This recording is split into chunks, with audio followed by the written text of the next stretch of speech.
Hi hello നമസ്കാരം. ഞാനൊരു നാട്ടിൻപുറത്ത് ജനിച്ച് വളർന്നൊരു കുട്ടിയാണ്.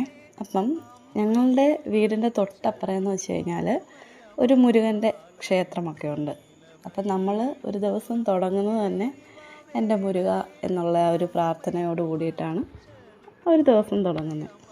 അപ്പം ആ ദിവസമുള്ള പ്രാർത്ഥന കൊണ്ടൊക്കെ ആയിരിക്കണം എന്നെ വിവാഹം കഴിച്ച് വിട്ട ആ സ്ഥലത്തും മുരുകൻ്റെ ഒരു പേര് കേട്ട അമ്പലമുണ്ട്, പെരുന്ന ശ്രീ സുബ്രഹ്മണ്യ സ്വാമി ക്ഷേത്രം. എല്ലായിടവും മുരുകൻ്റെ പ്രതിഷ്ഠയുടെ കൂട്ടത്തിൽ അദ്ദേഹത്തിൻ്റെ ആയുധമായിട്ടുള്ള വേൽ നേരെയല്ലേ പിടിച്ചിരിക്കുന്നത്. എന്നാൽ ഇവിടുത്തെ പ്രതിഷ്ഠയ്ക്കൊരു പ്രത്യേകതയുണ്ട്. താരകാസുരനെ വധിച്ച ശേഷം അത്യുഗ്രഭാവത്തിൽ നിൽക്കുന്ന മുരുകനാണ് ഇവിടെ പ്രതിഷ്ഠ. അത് ആയുധമായിട്ടുള്ള തൻ്റെ വേല് തല കീഴായിട്ടാണ് പിടിച്ചിരിക്കുന്നത്.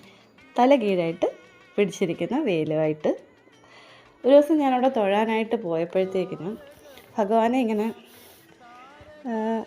ചന്ദനച്ചാർത്തിയൊക്കെ നിർത്തിയിരിക്കുക. അത് കാണുമ്പോൾ നമ്മുടെ കണ്ണ് നിറഞ്ഞൊഴുകും.